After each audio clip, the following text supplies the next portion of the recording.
நாம் தமிழர் கட்சியினுடைய தலைமை ஒருங்கிணைப்பாளர் சீமான் அவர்களும் முன்னாள் முதலமைச்சரும் திமுகவுடைய தலைவருமான ஸ்டாலின் அவர்களும் நேற்று புதுச்சேரியில் இயக்குனர் கௌதமனுடைய இல்ல திருமண விழாவில் பங்கேற்று அந்த நிகழ்வை சிறப்பிச்சாங்க. அந்த நிகழ்வின் போது ஸ்டாலின் அவர்களும் சீமான் அவர்களும் ஒரே சோஃபாவில் உட்காந்து மாறி மாறி அந்யோன்யமாக பேசிக்கொண்ட காட்சிகள் சமூக ஊடகங்களில் காட்டுத்தீயாக பரவுச்சு. திராவிட முன்னேற்ற கழகத்தை சேர்ந்த உடன்பிறப்புகள் வருகிற இடைத்தேர்தலில் சீமான் அவர்கள் போட்டியிடணும், சீமான் அவர்களுக்கு ஒருமனதாக திராவிட முன்னேற்ற கழகம் ஆதரவு அப்படிங்கிறத தெரிவிக்கணும். உதயநிதி ஸ்டாலின் அவர்கள் எதிர்க்கட்சியாக இருந்து என்னதான் விஜய் அவர்களுக்கு எதிராக வீரியமாக செயல்பட்டாலும் சீமான் போன்ற நபர்களுடைய குரல் சட்டசபையில் ஒலிக்குது அப்படின்னா அது விஜய் அவர்களுடைய ஆட்சிக்கு கடுமையான அழுத்தங்களை கொடுக்கும் அப்படின்னு திமுகவுடைய ஊப்பிகள் சமூக ஊடகங்களில் சீமான் அவர்களுக்கு ஃபயர் விட்டுட்டு வருவதை நம்மளால பார்க்க முடிகிறது. வருகிற இடைத்தேர்தலில் இதே திராவிட முன்னேற்ற கழகமும் நாம் தமிழர் கட்சியும் இணைந்து கூட்டணியாக செயல்படுவதற்கான வாய்ப்பு இருக்கா அப்படிங்கிற கேள்வியையும் இந்த இடத்துல எழுப்பியிருக்கு. இன்னொரு முக்கியமான விஷயத்தையும் நம்ம சீர்தூக்கி பார்க்க வேண்டியிருக்கு. ஏன்னா திராவிட முன்னேற்ற கழகத்தில் இருந்த காங்கிரஸ் கட்சி இன்று தாவேகாவோடு இருக்கிறது. அப்போ திமுகவும் காங்கிரஸும் சேர்ந்து இருக்கும்போது நாம் தமிழர் கட்சி கண்டிப்பாக திமுகவுடன் கூட்டணி போவதற்கு வாய்ப்பே கிடையாது.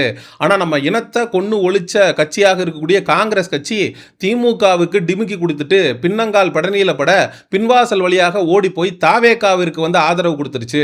காங்கிரஸ் இல்லாத திமுகவை சீமான் அவர்கள் ஆதரிப்பாரா அப்படிங்கிற கேள்வியையும் இந்த இடத்துல எழுப்பியிருக்கு. சீமான் அவர்கள் நடந்து முடிந்த சட்டமன்ற தேர்தலுக்கு அப்புறம் அவருடைய வாக்கு சதவீதம் 8 விழுக்காட்டில் இருந்து 4 விழுக்காடா குறைந்ததுக்கு பிறகு சீமான் அவர்களுடைய அரசியல் நகர்வுகளில் ஏகப்பட்ட மாற்றங்கள் இருக்கிறத நம்மளால பார்க்க முடிகிறது.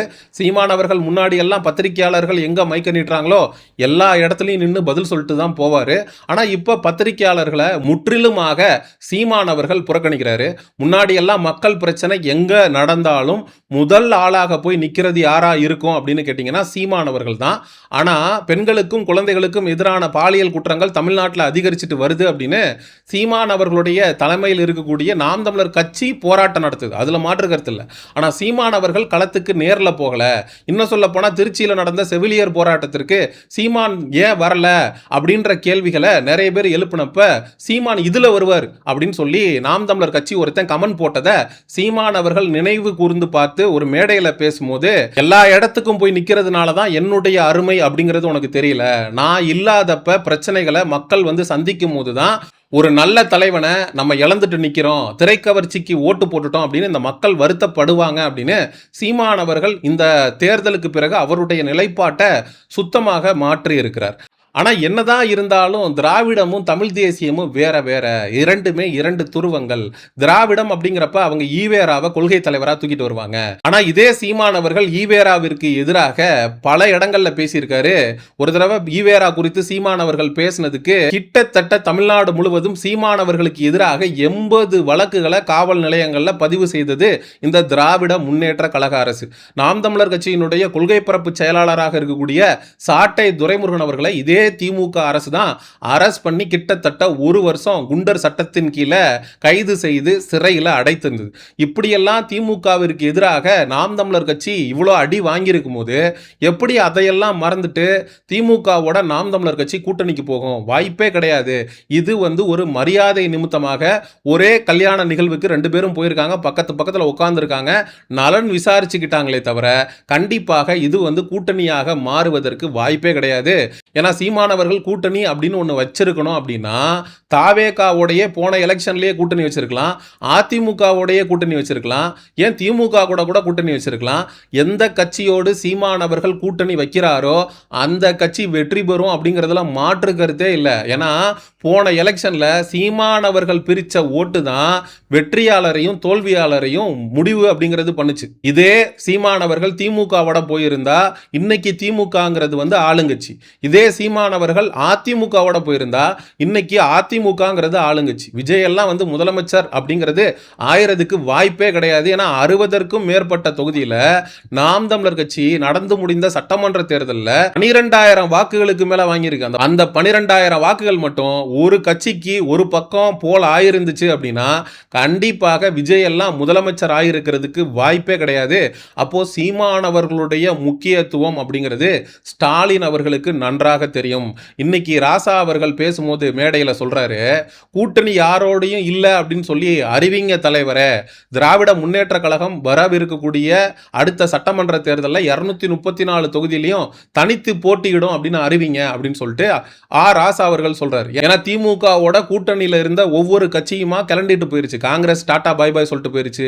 ஐயுஎம்எல் நாங்க வந்து ஸ்டாலினை விட்டு எங்கேயும் போக மாட்டோம் அப்படின்னு சொல்லிட்டு தாவேக்காவோட போய் இன்னைக்கு அமைச்சரவையில் இருக்காங்க. அதே போல விடுதலை சிறுத்தைகள் கட்சியினுடைய தலைவர் தொல் திருமாவளவன் அவர்கள் விஜய் அவர்களுக்கு ஆதரவு கடிதம் கொடுக்கிறதுக்கு முத நாள் நைட்டு கூட ஸ்டாலின் அவர்களை அவருடைய இல்லத்துல போய் சந்திச்சாரு. அதே திருமாவளவன் அவர்களுக்கு கீழே இன்னைக்கு வண்டியரசு அவர்கள் வந்து தாவேக்காவில் அமைச்சராக இருக்கிறாரு. இது மாதிரி எல்லா கட்சிகளுமே திமுகவை விட்டுட்டு தாவேகா பக்கம் தாவிருச்சு. இதுக்கப்புறம் திமுக பக்கம் அவங்க வந்து கூட்டணிக்கு வருவதற்கான வாய்ப்பு இல்லை. அப்போ திமுக வெற்றி பெறுவதற்கு இருக்கக்கூடிய ஒரே ஆப்ஷன் நாம் தமிழர் கட்சியும் சீமானவர்களும் தான். சீமானோட நட்பு பாராட்டுறோம், சீமானோட நம்ம டிராவல் பண்றோம் அப்படின்னா, சீமானோட நம்ம கை கோர்த்தோம் அப்படின்னா நம்ம கண்டிப்பாக வெற்றி பெறுவதற்கு ஒரு வாய்ப்பு இருக்கு அப்படின்னு ஸ்டாலின் அவர்களுக்கு தெரியும். அதனாலதான் சீமானவர்கள்ட்ட ஸ்டாலின் அவர்கள் நட்பு பாராட்டிட்டு இருக்காரு. ஆடு நனையுதுன்னு ஓனாய் அழுகுது. அதனால ஸ்டாலின் அவர்கள்ட்ட சீமான் அவர்கள் ரொம்ப எச்சரிக்கையா இருக்கணும் அப்படின்னு நாம் தமிழர் கட்சி தரப்பும் சமூக ஊடகங்கள்ல அவங்களுடைய பதிவுகளை போட்ட வண்ணம் இருக்காங்க. ஆனா இன்னொரு தரப்பு மக்களுடைய பிரச்சனைக்காக சீமானவர்கள் வந்து இடைத்தேர்தலில் போட்டியிடுறாரு அப்படின்னா, இதே திராவிட முன்னேற்ற கழகம் அந்த இடைத்தேர்தலில் சீமானுக்கு எதிராக கேண்டிடேட்டை நிறுத்தாம சீமானவர்களை ஒருமனதாக திமுக அதிமுகலாம் ஆதரிச்சு சட்டமன்றத்துக்குள்ள அனுப்பணும். சீமானவர்களுடைய குரல் அப்படிங்கிறது சட்டமன்றத்தில் ஒலிக்கணும். சீமானவர்கள் ஒருத்தர் போனா போதும், விஜயையும் இந்த தாவேகா அமைச்சர்களையும் எம்எல்ஏக்களையும் லெஃப்ட் ஹேண்ட்ல டீல் பண்ணிட்டு வந்துருவாப்ல மனுஷன். அதனால அவரை தயவு செஞ்சு சட்டமன்றத்துக்குள்ள அனுப்புங்க அப்படிங்கிற பதிவுகளையும் நம்மளால சமூக ஊடகங்கள்ல பார்க்க முடிகிறது. சரி, மக்களாகிய உங்கள்கிட்டே கேட்கிறேன், திமுகவுடைய உடன்பிறப்புகள் இதுக்கு முன்னாடி சீமானாலே ஆமக்கரி அது இது விஜயலட்சுமி அப்படின்னு சொல்லி பேசிக்கிட்டு இருந்த அந்த உடன்பிறப்புகள் இன்னைக்கு சீமானவர்களுக்கே ஃபயர் விடக்கூடிய இந்த விஷயத்தை பத்தி என்ன நினைக்கிறீங்க? ஸ்டாலின் அவர்கள் வரவிருக்கக்கூடிய இடைத்தேர்தலில் சீமானவர்களுக்கு ஒருமனதாக ஆதரவு கொடுப்பதற்கு வாய்ப்பு இருக்கா?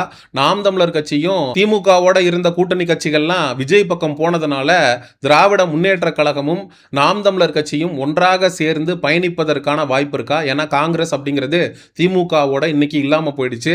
ஸோ துரோகம் செஞ்ச கட்சி காங்கிரஸ் வந்து திமுகவோட இல்லை அப்படிங்கிறதுக்காக சீமானவர்கள் திமுக ஆதரவு நிலையை எடுப்பதற்கு வாய்ப்பு இருக்கா அப்படிங்கிற மக்களாகிய உங்களுடைய கருத்துக்களை மறக்காம கமெண்ட் செக்ஷன்ல சொல்லுங்க.